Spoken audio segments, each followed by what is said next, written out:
Olá, sejam bem-vindos a mais um Pod das Fives, o podcast mais acessado do Brasil. Eu sou a entrevistadora Pamela e estamos aqui hoje novamente contando com a presença de Thalita, Oi, gente. Larissa, Oi, oi. Manu Oi, gente. e Laís para falarmos de um assunto muito importante, principalmente nesse ano de eleição. E bem, para darmos início, eu irei fazer uma breve introdução sobre a primeira Constituição do Brasil. Após a independência do Brasil, proclamada por Dom Pedro I em 1822, houve a necessidade de que as regras fossem estabelecidas nesse atual país independente. Apesar dessa aprovação por algumas câmaras municipais da confiança de Dom Pedro I, essa carta ela foi datada em 1824 e continha 179 artigos. E ela é considerada pelos historiadores como a imposição do imperador. Por esse motivo, nós dizemos que ela foi outorgada. Então, podemos notar que o Brasil independente é uma monarquia hereditária, pois havia reis ao invés de uma república. E após a morte, quem assumia seria o filho do rei, no caso, né? Ou seja, não é um período onde se vive uma democracia. E entre as principais medidas dessa Constituição, nós podemos destacar o fortalecimento tanto do poder pessoal do imperador, com a criação do poder moderador, que estava ali acima dos poderes executivos, legislativos, judiciários, e além disso, o Brasil ele passa a assumir um sistema que foi denominado como patroado. E o Estado, ele começa a governar todas as coisas. Eles estão intimamente ligados, a Igreja Católica ela passa a ser subordinada do Estado também. Então, o imperador, além de rei e chefe do Estado, ele é um líder religioso. E uma das partes mais importantes, eu acho, que eu considero assim, dessa Constituição, é a questão do voto. Porque o voto, ele era censitário, ou seja, o voto ele era restrito à renda. As pessoas possuíam o direito minimamente de participar. E essas pessoas eram ricas, era parte da elite. Então, o voto que seria para a escolha dos deputados na Câmara de Deputados só era possível ser realizado por pessoas que são ricas. E, bem, primeiramente dando destaque ao voto, podemos notar que houve uma mudança entre a Constituição de 1824 e a Constituição de 1891. Será que você, Larissa, poderia falar um pouquinho sobre por que essa nova Constituição e por que foi feita essa mudança? Qual mudança que aconteceu nesse sentido de votos? Com certeza, Pamela. Olha só, esse período de 1824 e 1991 foi um período de grande mudança no Brasil, principalmente no que a gente dizia ser um Estado e um governo. O Brasil ele deixa de ser um país monárquico, ele passa a ser uma república. Em 1991 foi esse período de transição. A república ela foi escolhida e feita muito rápido, ela foi constituída em uns 3 meses após ser escolhida em assembleia, né, que seria esse tipo de governo.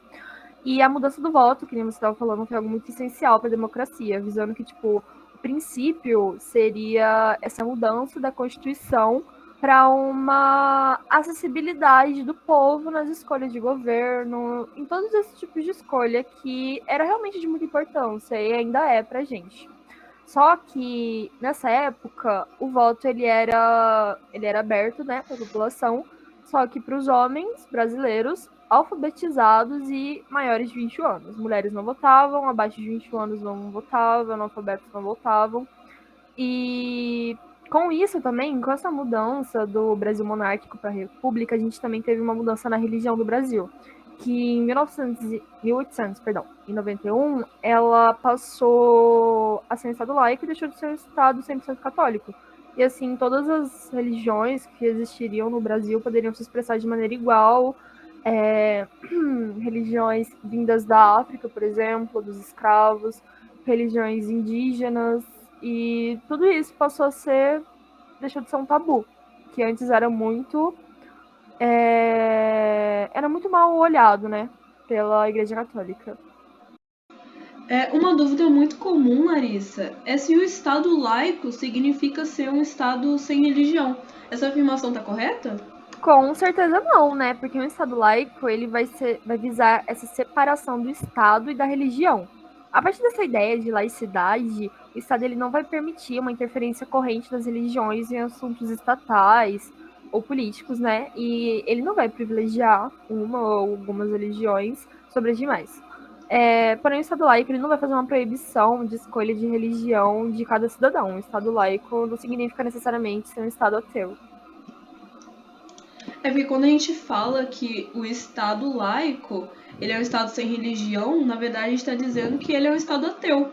Porque sem religião seria ser um Estado ateu. Realmente muito bem esclarecido. Eu também já vi muitas outras pessoas com essas dúvidas. E agora eu vou falar um pouquinho da terceira Constituição, que é a primeira Constituição da Era Vargas, né? Em 1930 se dá o início da Era Vargas. Logo após temos a terceira Constituição, que foi em 1934, que ela ganha o nome como Segunda República e foi uma Constituição promulgada. Para quem não sabe, né, o que significa, promulgada significa que essa Constituição precisou passar por processos de assembleia. Se eu não me engano, foi nessa Constituição que houve o jogo de interesses, né? E também teve a conquista do direito de voto às mulheres, que é uma parte muito importante da Constituição. Até porque lá em cima, nas constituições anteriores que nós tivemos, no passado, quem votava ali, primeiramente, era só pessoas ricas. Sim, foi nessa mesmo. As medidas que mais marcaram essa Constituição foi o grande poder dado ao governo federal e o voto secreto. O Vargas ele tenta acabar com a influência dos coronéis na política. E também temos o direito do voto concedido às mulheres, que foi um motivo de uma luta feminina desde o século XIX, com o movimento sufragista, por exemplo. Mas também tem outras medidas adotadas, como a criação de leis trabalhistas, né? Uma breve observação é que essa Constituição sofreu 3 emendas em 1935, e o objetivo era de reforçar a segurança do Estado e as atribuições do Poder Executivo para coibir. Porém, em 1937, o Vargas dá um golpe de Estado nele mesmo. Ele vira ditador e cria uma nova Constituição anulando a Constituição de 1934. Assim, temos a Constituição de 1937, que se dá o nome de Estado Novo. E eu já ouvi falar que essa Constituição é polaca. Você sabe dizer o que é isso? Sim, nessa época, a Polônia estava vivendo sob uma forte influência de regimes fascistas. Isso influenciou na segunda Constituição do governo Vargas. Nessa Constituição, o voto secreto é anulado e o direito das mulheres ao voto também é anulado. O Getúlio, ele centraliza o poder nas suas mãos e nas mãos do chefe supremo do Executivo. E entre as principais medidas votadas nessa Constituição, temos a instituição de pena de morte, a supressão da liberdade partidária e da liberdade de imprensa, e temos a anulação da independência dos poderes legislativos e judiciário. E também temos a eleição direta para presidente da República com mandato de 6 anos. Um fato importante é que após a derrota da Alemanha na Segunda Guerra Mundial, as ditaduras direitistas entraram em crise. E com isso o Brasil sofreu as consequências da derrota do nazifascismo. O Getúlio tentou de todas as formas resistir, mas ele não conseguiu. A reação da população com o apoio das Forças Armadas resultou na entrega do poder ao José Linhares, que era o então presidente do Supremo Tribunal Federal. Isso ocorreu em 1945. E no final de 1945 teve eleições para presidente da República, que teve como ganhador o general Eurico Gaspar Dutra. E ele governou o país por decretos-leis, enquanto uma nova Constituição era preparada. Bom, falando agora da Constituição de 1946, ela vai surgir logo após esse período de Segunda Guerra Mundial. E como na guerra os regimes ditatoriais, o fascismo e o nazismo, eles tinham sido derrubados, o Brasil também tinha que seguir essa mesma lógica. Então, dentro desse governo de Eurico Gaspar Dutra, já na República Populista, a gente tem, de fato, uma Constituição democrática. E essa é a Constituição de 1946. Ela retomou a linha democrática da Constituição de 1934, que foi a Constituição que a Thalita falou lá em cima. Ela foi promulgada de forma legal, ou seja, ela passou por um processo de Assembleia Constituinte, ela não foi simplesmente imposta ao povo, como as constituições que foram ortogadas, e ela foi chamada de Constituição Democrática e Liberal, pois, como eu disse, ela volta com os valores da Constituição de 1934. Então, o voto, ele volta a ser secreto e universal, e as mulheres voltam a ter direito de participação na política, já que na Constituição de 1934 isso quase não aconteceu, porque a Constituição de 1934 ela foi muito rápida, ela durou só 3 anos. Então, não teve muito esse tempo para as mulheres participarem tanto da política, mas em 1946 isso aconteceu com mais força. Então, esse modelo de 1946, ele meio que resgata as leis de 1934, já que ela quase não ocorreu, como se fosse uma continuação dessa Constituição. Também, dentro dessa Constituição de 1946, foram adotadas outras medidas, como o restabelecimento dos direitos individuais, o fim da censura e da pena de morte. Também foi devolvida a independência ao Executivo, Legislativo e Judiciário, restabelecendo o equilíbrio entre esses três poderes, além de dar autonomia a estados e municípios. E outra medida que também foi muito importante foi a instituição de eleição direta para presidente da República com mandato de 5 anos. Porém, a gente vê que tempos depois o Brasil ele volta a ser um país ditatorial. Ele passa pelo tão famoso período da ditadura militar, que ocorreu em 1964, né? E os presidentes militares, eles ignoravam totalmente essa Constituição aí que podemos ver que era algo mais democrático. E nisso, eles governam muitas vezes por atos inconstitucionais, que eram as medidas autoritárias feitas pelos presidentes na época, que não são decretos que passam pela aprovação do Congresso. E o militar, ele definia a medida e ela simplesmente passava a valer. E assim nós tivemos 17 atos inconstitucionais e dentro do governo de Castelo Branco nós tivemos os primeiros atos inconstitucionais. Inclusive, no ato 4, houve basicamente a construção e ortogação de uma nova Constituição, que era de 1967. E nesses atos foram todos criados e validados. Então, nessa Constituição, todos aqueles atos anteriores ao 4º e que passaram a ser criados adiante, foram todos validados. Larissa, você poderia falar um pouco sobre esse período também, essa nova Constituição que tivemos, e se você também puder falar um pouquinho sobre o ato constitucional 5º, que eles foram os atos mais importantes, né, que nós tivemos na história do Brasil. Claro que eu posso. Esse período de 1967 até 1988, mais ou menos, ele foi um período muito difícil para o Brasil, que foi marcado mais ou menos por um governo militar ditatorial, e foi uma época predominantemente marcada pelo autoritarismo. E também por essa política chamada da segurança nacional, que visava combater uns certos inimigos internos ao regime, que rotulou eles de subversivos. Essa Constituição da época, ela visava, manter a federação com uma expansão da União, e adotou também a eleição indireta para presidente da República por meio de um colégio eleitoral formado pelos integrantes do Congresso e delegados indicados pelas assembleias legislativas. A gente pode ver, então, que a votação ela deixou de ser algo do povo e ela passou a ser algo de uma bolinha fechada, simplesmente de militares, que fariam essa escolha para o Brasil inteiro da época. Quando a gente vai tratar do Ato Constitucional 5, que você citou, ele foi muito notório, por isso que você deve ter comentado dele para mim, porque ele serviu de, instrumento que deu regime, que deu a esse regime os poderes absolutos.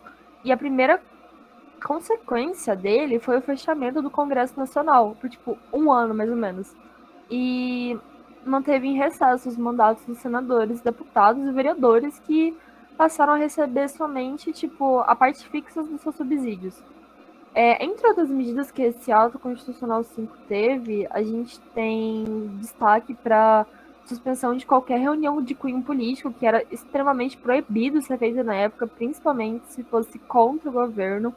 A gente teve todo tipo de censura dos meios de comunicação, jornais, televisão, rádio, tudo era extremamente censurado. Até a música, o teatro, o cinema, tudo. A suspensão dos habeas corpus, os chamados crimes políticos. A gente teve uma decretação do estado de sítio pelo presidente da República, tipo, qualquer um dos casos previstos na Constituição. E também a autorização para intervenção em estados e municípios. Agora, finalizando as constituições, temos a 7ª Constituição, que é de 1988, chamada de Constituição Cidadã. Ela foi realizada após o regime militar, né? Que foi essa ditadura que a Larissa acabou de falar, horrenda, e ela tinha a finalidade de expressar a atual situação social em que o país estava passando. Ou seja, né, o país estava sendo silenciado, a população estava sendo silenciada, né, pela ditadura, e aí teve a necessidade de criar essa Constituição. E houve uma ampliação da liberdade civil e dos direitos e garantias individuais. Então, estabeleceu o direito ao voto para analfabetos e jovens de 16 e 17 anos, que antes era, se não me engano, até era só quem tinha mais de 21 anos por aí. E também teve novos direitos trabalhistas, que reduziu a jornada semanal de 48 horas para 44 horas, seguro-desemprego e férias remuneradas acrescidas de 1/3 do salário. Também teve o direito à greve e liberdade sindical. Também criou o STJ, que é o Supremo Tribunal da Justiça, que tinha o intuito de aliviar a carga de trabalho do STF, que é o Supremo Tribunal Federal, solucionando casos civis e criminais que não tinham envolvimento constitucional. E nessa Constituição temos um artigo muito importante, que é o 5º, né? Que na verdade são 250 artigos, mas eu não vou falar 250 artigos aqui, né? Não temos tempo, mas vou falar desse 5º, que é muito importante. E temos a frase, o artigo 5º. Todos são iguais perante a lei, sem distinção de qualquer natureza, garantindo-se aos brasileiros e aos estrangeiros residentes no país a liberdade, a igualdade, a segurança e a propriedade. E a partir dessa frase, a gente pode estabelecer que os principais direitos fundamentais são direito à vida, direito à liberdade, direito à igualdade, direito à segurança, direito à propriedade. E esses direitos foram violados anteriormente, né? O direito à vida, principalmente, e o da liberdade, né? Tanto que teve vários artistas que se expressavam em protestos, um protesto assim, não direto, mas indireto. E esse artigo foi necessário por conta do contexto histórico de transição em que estava acontecendo, né, a redemocratização do país. E essa Constituição é considerada a mais democrática da história, porque contou com a participação de grupos populares. E ela está em vigor até hoje. Então, com todo esse resumão que nós fizemos, né, passando aí pelas 7 Constituições do Brasil, nós podemos perceber melhorias imensas, né? Desde lá do início, como a gente abordou, assim, um pouco entre aspas, né? Que nosso tempo é curto, mas a gente falou um pouco mais sobre os votos e nós conseguimos perceber que o voto teve uma melhora, desde que antes era censitário, apenas ali por renda, e aí depois foi aumentando para a idade, foi sendo homens, até que mulheres conquistaram seus direitos. Entre outras coisas também, né, que nós vimos, por exemplo, o habeas corpus, que numa Constituição ele foi liberado, na outra foi privado e voltou a ser liberado de novo. Então, nós conseguimos ver melhoras significativas e principalmente na Constituição de 1988, que é a nossa atual Constituição, que já temos há mais de 30 anos aí. E é basicamente isso, nosso podcast de hoje. Conseguimos abordar um pouquinho dos assuntos aí da Constituição de uma maneira bem resumida. Foi um prazer conversar com vocês, meninas. É sempre muito bom estar aqui de novo. E eu me sinto muito feliz quando vocês me chamam. Obrigada, Pamela, pelo convite. Muito obrigada, gente. Obrigada pelo convite. Foi um prazer. A conversa foi ótima. Acredito que tenha sido muito bem proveitosa. Então, meninas, muito obrigada, Pamela, pelo convite, né, por estar participando aqui hoje. Foi um prazer enorme estar aqui, tendo essa conversa com vocês, muito didática, achei muito bacana. E quando vocês quiserem, podem me chamar de novo, estarei sempre à disposição para poder vir aqui e a gente ter uma conversa bacana novamente.